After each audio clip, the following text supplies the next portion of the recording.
Seguimos en el foro. Algo de este tema ya se anticipó en la charla anterior con la senadora Sandra Jiménez, la prórroga de la Ley de Emergencia de Territorios Indígenas, la Ley 26.160, que está demorada ese tratamiento y que también de alguna manera ha puesto en alerta no solamente a las organizaciones de comunidades y pueblos originarios, sino también a organizaciones de derechos humanos de todo el país que están empezando a visibilizar lo que significa esta ley y lo que significa la importancia de la prórroga. Y está con nosotros, Pepe, Ana María Gorosito Kramer, que es docente investigadora de nuestra universidad, que está jubilada, es docente emérita de la Universidad Nacional de Misiones, y decíamos hoy, tal vez una de las referentes más importantes de la temática en toda la región, así que es un gusto tenerla esta noche aquí en el foro. Alicia, como siempre me honras mucho con tus apreciaciones. Bueno, gracias por invitarme a estar acá. Fue para mí muy emocionante que en el panel anterior estuviera, en el programa anterior, la senadora Sandra Jiménez, porque cuando supe de su voto afirmativo al tratamiento sobre tablas de la prórroga de esta ley el 7 de este mes, yo me sentí representada como misionera por adopción, como mujer, por una mujer con las agallas como para decir sí. Y bueno, y ahora esperamos que el 27, que entra ya no sobre tablas, sino por despacho el tratamiento otra vez al Senado, esté presente el senador Irrazábal, que estuvo ausente el día 7, y el senador Salvador Cabral Errechea, un querido colega de sus tiempos de universidad y que tanto ha hecho por el reconocimiento de la figura de Andresito Guacurarí en esta provincia, corrija ese voto por un sí, un rotundo sí al reconocimiento territorial de los pueblos guaraníes, sin dudas, pero en general de todos los pueblos originarios de la República Argentina. Ana, ¿cuál es la importancia y cómo se llega a esta ley, digamos? Vos sabés que esta ley mereció una consulta muy amplia, previa a su promulgación en el 2006. 23 de noviembre del 2006. Claro, previo a eso hubo una consulta muy amplia, fueron distintas organizaciones de todo el país a hablar con diputados y senadores, unas mesas inmensas. Yo fui invitada también, fuimos con algunos jóvenes guaraníes y con la gente que integraba el equipo misionero de Pastoral Aborigen, hoy a cargo de del equipo ENDEPA, del equipo nacional, ¿no? Encuentro Nacional de Pastoral Aborigen más concretamente. Y bueno, y expusimos el caso Misiones, la cuestión de la tierra, la particularidad del pueblo guaraní en relación con la tierra, que sin duda es distinto al modo como, por ejemplo, hoy los mapuche que están en agenda consideran el acceso a la tierra o las relaciones familiares en relación con la tierra.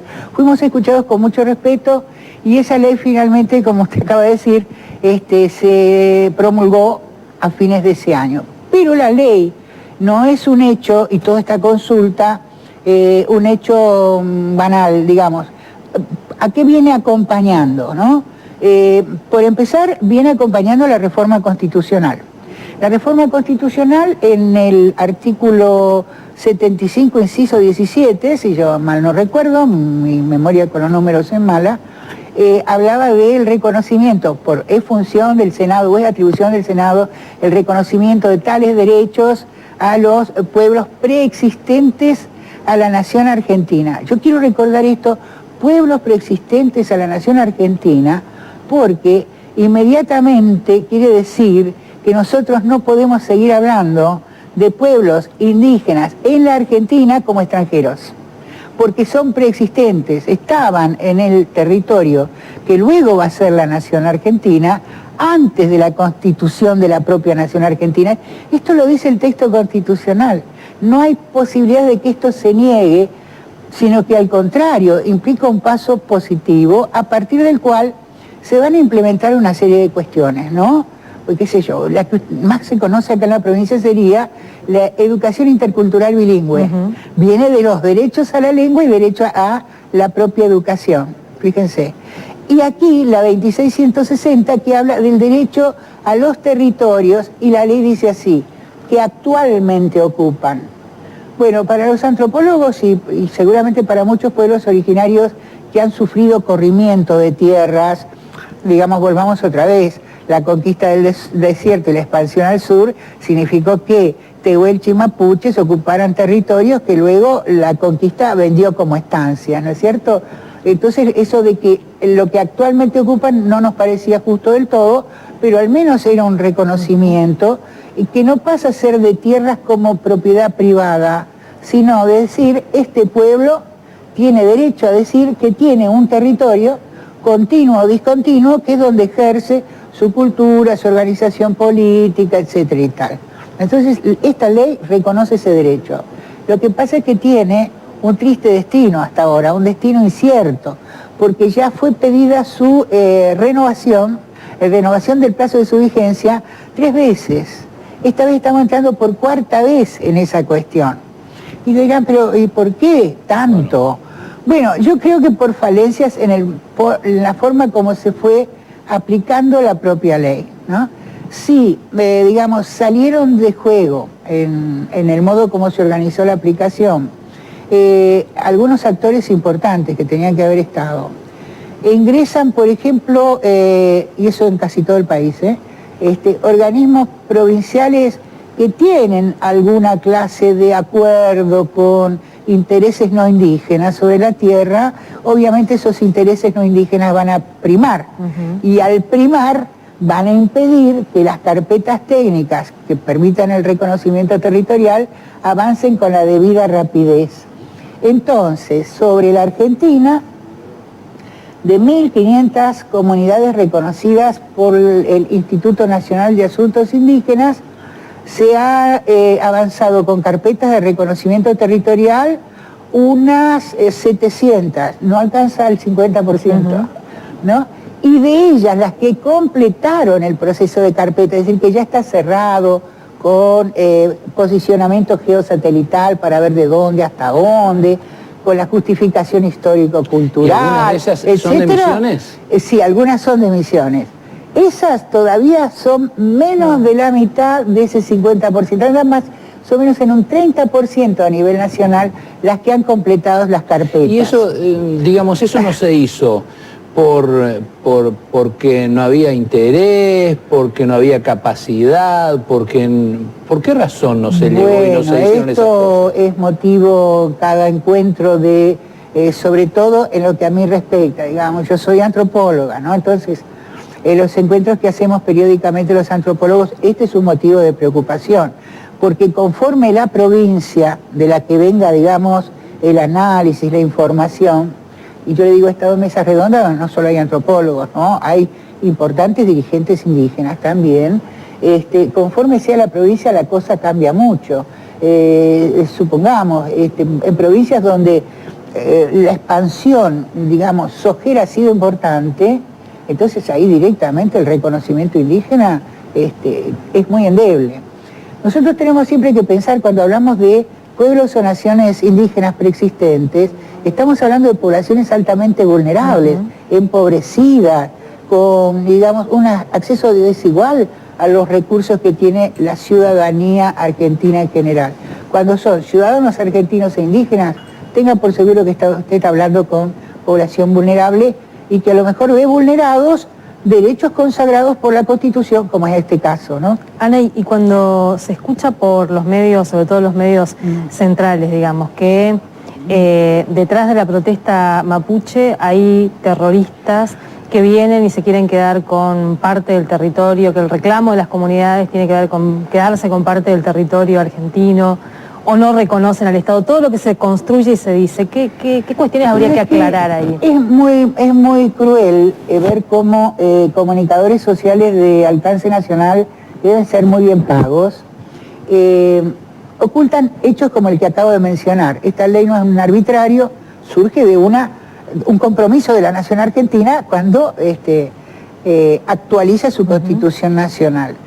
Pero mucho más grave es el caso de esos otros comunicadores sociales que además instalan fantasmas que de golpe en gente más temerosa pueden tener alguna clase de credibilidad. Hablar de indígenas terroristas es un absurdo en el territorio nacional, pero acá han ocurrido muchos absurdos. Siempre creímos ser un pueblo de paz y sin embargo nos embarcaron en una guerra. Entonces bien puede ser que, sabiendo que somos pueblos de paz, con una convivencia, digamos, con conflictos, pero bastante regularizada con los pueblos indígenas, en este momento aparezca el fantasma de que algunos de ellos son terroristas, o peor aún, extranjeros, ¿no? Volviendo a la provincia de Misiones, porque me preocupa mucho, porque sí, han sucedido algunos hechos en los últimos tiempos que nos llevaron a reflexionar fuertemente. Nosotros acá en esta mesa hemos invitado a algunos que fueron vulnerados de sus derechos, digamos. Esto contempla todo, en esto abarca todo. Sí. Y digamos, más allá de su esfuerzo, más allá del esfuerzo de muchos y de que seguramente ojalá pronto esto, más allá del voto de Sandra Jiménez y los otros votos que se sumen, digamos, pero después con el papel solo y con eso no alcanza. No alcanza, eso sin duda, y eso es una cosa que tenemos que reflexionar, porque la ley establece lo siguiente: mientras define de qué manera se hace el relevamiento territorial, la prueba, digamos, del reconocimiento de que ese territorio actualmente es ocupado por el pueblo N, dice, bueno, en el plazo de vigencia de la ley están prohibidos, es decir, se consideran ilegales, procesos de desalojo o de alteración de la vida de la gente que está viviendo ahí. Y acá hemos cometido un pecado jurídico grosísimo, porque esos hechos de vulneración de derechos se han dado en un contexto donde la Administración de Justicia no ha operado. El tercer paso que contempla la ley, ninguno llegó a ese paso, es, bueno, todas esas carpetas se ponen a consideración jurídica, a ver de qué manera se va a hacer el traspaso de propiedad en cada caso. Pero dado el relevamiento incompleto y dado el hecho de que en todo el territorio nacional se han producido y se producen desalojos violentos, a veces solo por particulares, pero a veces con la fuerza pública, ya sea nacional o provincial, está diciéndonos que estamos en grave falta en relación con el respeto de los derechos. Y aquí déjeme introducir algo. Yo he estado pensando si acá la universidad no está en deuda, porque quizás un trabajo que deberíamos habernos tomado es movernos por toda la provincia, ilustrando a los administradores de justicia de los alcances de la ley y de lo que la ley no permite hacer, de manera que efectivamente hubiéramos tenido, al menos en el plano de los desalojos, una acción muchísimo más decidida por parte de quienes representan el Poder Judicial. Tal vez eso, por ejemplo, hubiera frenado la decisión del juez Saldaña de instruir una causa por usurpación, digamos, claro, ¿no?, a una de las comunidades de la zona norte de la provincia, justamente, ¿no? Ana, y que además de la necesidad de la prórroga, digamos... Yo no estoy llorando, se me lloran los ojos. No, además de la necesidad de la prórroga, que sabemos que la semana que viene va a haber toda una acción conjunta de pueblos originarios y organizaciones de derechos humanos también, ¿qué es lo que deberíamos estar discutiendo para empezar a pensar en, de alguna manera, garantizar mínimamente derechos acá? Yo le pediría al Ministerio de Derechos Humanos, del que vela que ampara la cartera que corresponde a la Dirección de Asuntos Guaraníes, que tiene que ver en esta cuestión, que informe, haga a la opinión pública el estado del relevamiento en la provincia de Misiones. Comunidades donde se ha completado el relevamiento, donde falta completar, donde ni siquiera se ha empezado. Esto es importante que lo sepa la opinión pública. Para saber dónde estamos parados. Para saber dónde estamos parados. La segunda cuestión, que se libere del secreto a esas carpetas. Porque un grave problema que tenemos, y esto no lo dice la ley, se instrumentó quién sabe por quién y sobre la marcha, es que cada carpeta es entregada al jefe o cacique de la comunidad y queda ahí. O sea que esa persona no puede distribuirla para decir, bien, aquí esto ha sido reconocido, en este estado de la cuestión estamos. Entonces eso nos deja como población que quisiéramos acompañar el proceso muy desarmados, extraordinariamente desarmados. No sabemos cuántas fueron relevadas, cuántas no, y las que fueron relevadas no sabemos qué es lo que se relevó. Quizás el motivo del secreto esté en el hecho de que en algunos casos que yo conozco, nosotros acompañamos el relevamiento como universidad en el año 2009, en julio del 2009. después nos dejaron fuera, ¿no? Después nos barrieron como universidad, pero en ese primer relevamiento, la comunidad de Alecrín, de unas pocas hectáreas que estaban dispuestos a reconocerle, propietarios privados con los que litigaban, terminó siendo reconocido un territorio de más de 6.000 hectáreas. Entonces sale la pregunta tendenciosa, ¿y para qué quieren los indios? Miren qué palabra voy a usar. ¿Para qué quieren los indios tanta tierra? Bueno, ¿sabes qué? Para seguir practicando su estilo de vida, su cultura. Su estilo de vida que tiene que ver con el monte, con la fauna, con el espacio necesario para eso, y decidir si teniendo ese estilo de vida, además quieren protagonizar otros procesos de actualización educativa, profesional, lo que quieran, pero tienen derecho a decidir, porque eso somos los argentinos. Los argentinos consideramos que las personas y las organizaciones, como en este caso históricas, tienen derecho a decidir autónomamente siempre que no dañen a las demás, ¿no? Ana María, siempre me habla Alicia de usted con respecto a estos temas básicamente, así que siempre digo también que desde acá aprendemos mucho cuando entrevistamos, y esto es lo que creo que hicimos hoy, y también le llevamos esa posibilidad, le trasladamos esa posibilidad a los televidentes, que aprendan un poco más de estos temas que evidentemente todos debemos hacer un mea culpa, no estamos muy interiorizados. Claro, claro. Muchas gracias. Y una oportunidad para profundizar, no quedarnos con lo que nos cuentan a veces. Bien. Ana María, muchas gracias. A ustedes, gracias por estar. Gracias. Fueron muy cordiales. Gracias. Bueno, y en el próximo bloque, como decíamos, o en este mismo bloque, pero con el próximo invitado, vamos a estar tratando algo que tiene que ver también con los derechos de la sociedad, los derechos de la comunidad, los derechos que tienen que tener a través de un defensor. Y a veces decimos, nos defienden bien porque a veces también hablamos de los defensores al consumidor y siempre nos estamos quejando, defienden bien, no defienden bien, realmente es útil eso, porque de lo que pase, por ejemplo, en Oberá, seguramente otras localidades van a prestar atención. ¿Sabes, Pepe? La Defensoría del Pueblo a nivel nacional, una de sus grandes intervenciones, tal vez para hacer el paralelo con la ciudad y la provincia, fue en la problemática indígena. Hizo la diferencia cuando intervino en Chaco, por ejemplo, para dar cuenta de la situación de esas comunidades. Es decir, que se abre como un abanico más que interesante para que también los ciudadanos puedan hacer uso de esta vía de reclamo y de representación. Y le saludamos al profesor Roberto Silverstone, músico también, ¿no? Ex músico, y que ahora está empecinado, abocado, preocupado por ser defensor del pueblo en la ciudad que lo vio nacer, ¿no? Exactamente. Buenas noches. ¿Cómo señora Alicia, buenas noches, Pepe. Buenas noches. Bueno, sí, realmente es una novedad para Oberá porque no existe la oficina, entonces todo está por crearse.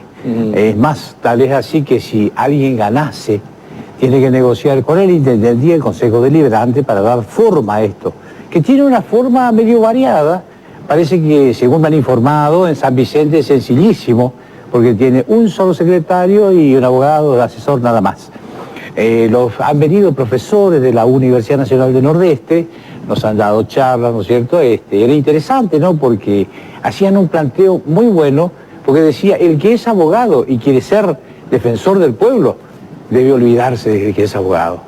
Porque el abogado busca litigar, complicar la vida, estirar con juicios, cosas por el estilo. Y esto es para mediar, para buscar la paz, la armonía. Eso es hasta ahí utópico, ¿no? Después llegaremos a la realidad de las cosas.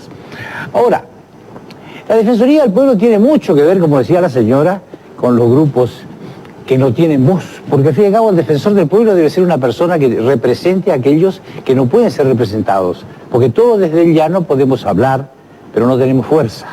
La Defensoría del Pueblo tiene fuerza porque debe ser una función que esté totalmente abierta a los medios, que haya una rendición de cuentas. Yo particularmente me comprometo a una rendición de cuentas, si en el utópico caso de ser electo, a relatarlo por medio gráfico, oral, televisivo, qué se hace, qué no se hace, por qué se hace y por qué no se hace. O sea, la idea es buscar transparencia, y transparencia significa honestidad, que en realidad eso es lo que se busca.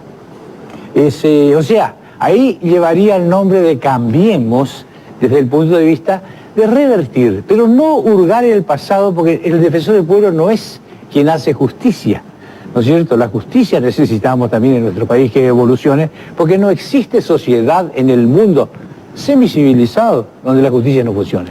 Esta función, viene de Suecia, viene del siglo XIX, principio del siglo XIX, cuando se peleó el rey con el parlamento.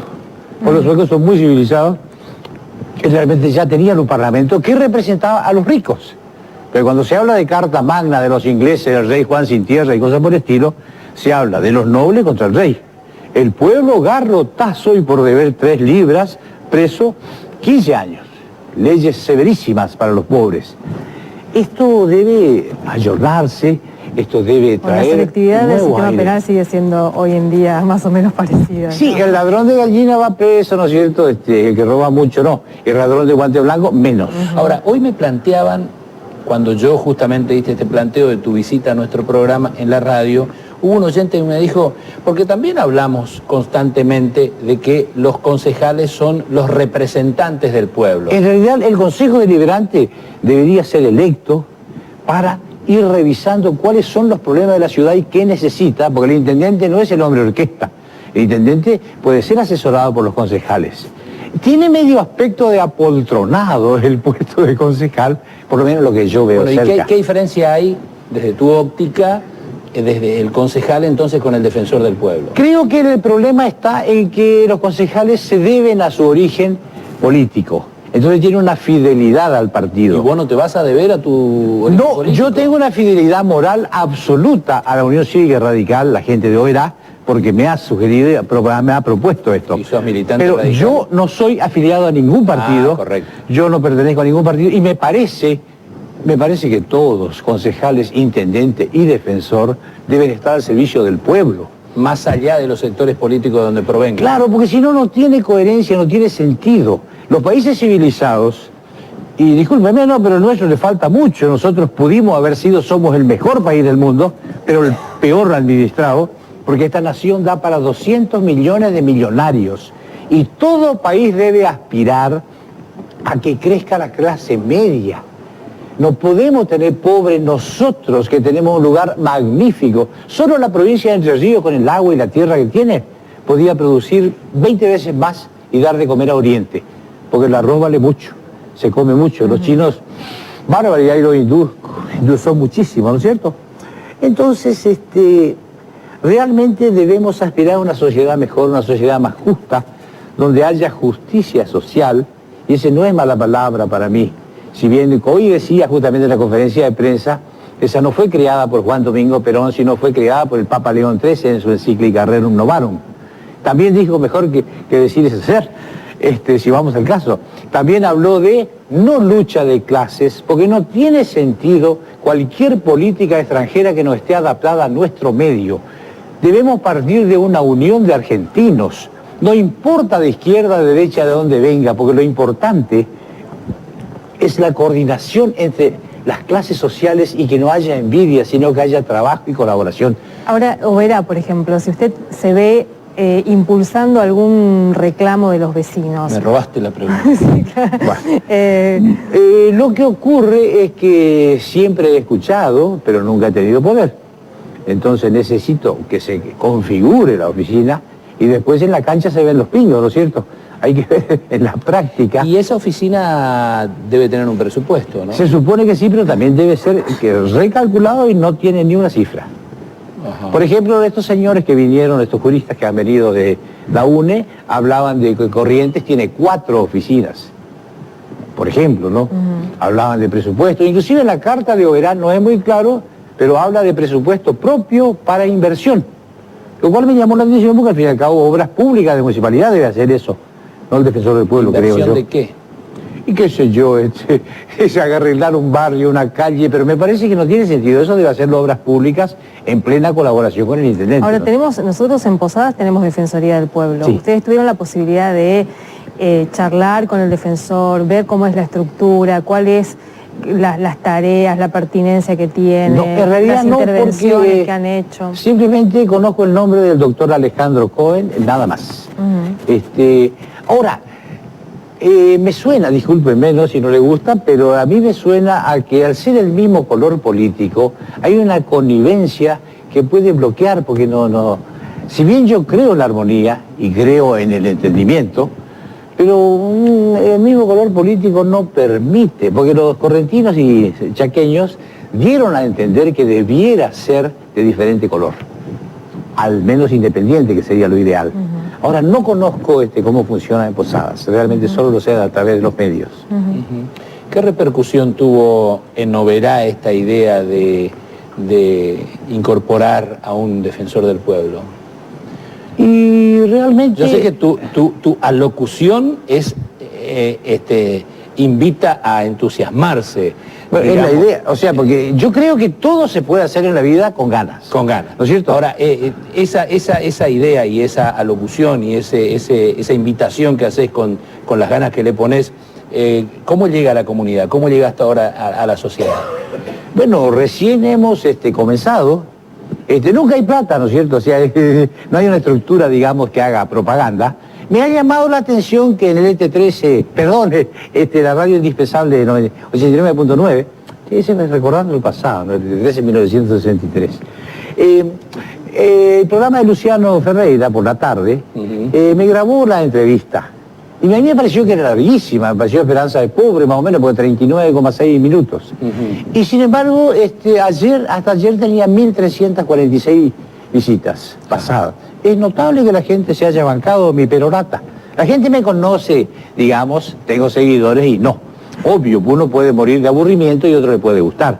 Porque yo el programa de radio 10 años, ¿no es cierto?, que se llama desde otra perspectiva, al igual que mi libro, porque yo no creo en la verdad envasada y no creo que ningún ser humano tenga la verdad perfecta, ¿no es cierto? Yo mismo que estaré equivocado. Creo cuando me demuestran nomás de lo contrario, porque yo no creo en la historia de misiones oficial. Por eso escribí otra. Otra que simplemente recuerda, para dar un pequeño ejemplo, cómo nacemos como territorio nacional, una vez de la espantosa destrucción, aparte me enferma cuando lo pintan a Andrés Guazú-Garí. No me digan Guacú, porque la C con cedilla en francés y en portugués es una Z. Eso es muy tontito, no saber algo lingüístico o hacerse el extraño ante el guaraní. El guaraní es el idioma que se hablaba acá. Y si hablamos de lo en una de las 3 razas guaraní que vivieron aquí. Y dije guaraní, no dije guaraníes, por respeto al idioma guaraní. Porque el guaraní no tiene plural como el español. Estos realmente humildes, sencillos, necesitan 2 cosas. Por un lado, que se le abra el camino para estudiar si lo desean y que se le dé tierra para que puedan vivir su vida antigua si lo desean. Hay que dejarla libre albedrío porque es muy difícil definir qué hacer con esta gente que vivió acá antes, pero que por su humildad, por su temor al blanco, nunca estuvieron en las misiones, que ese es otro error que se enseña mal. En Buigá apenas estaban en contacto con los padres jesuitas cuando estos fueron echados. Y se dejó casi 100.000 indios sin sus padres que lo entendían. Porque el jesuita tenía una cosa importante, defendía a su pueblo, ya que estamos en defensor. El jesuita, como dice el gran Roabastos, defendió y logró la mitad del alma del guaraní, hablándole en su idioma.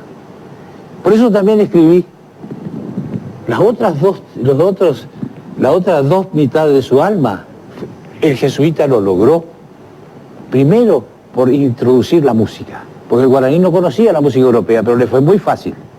Realmente amó eso y aquí, y allá donde nos robaron después, en los 7 pueblos, que no eran 7 pueblos, eran 7 pueblos con 11 estancias, con 6 millones de cabezas de ganado.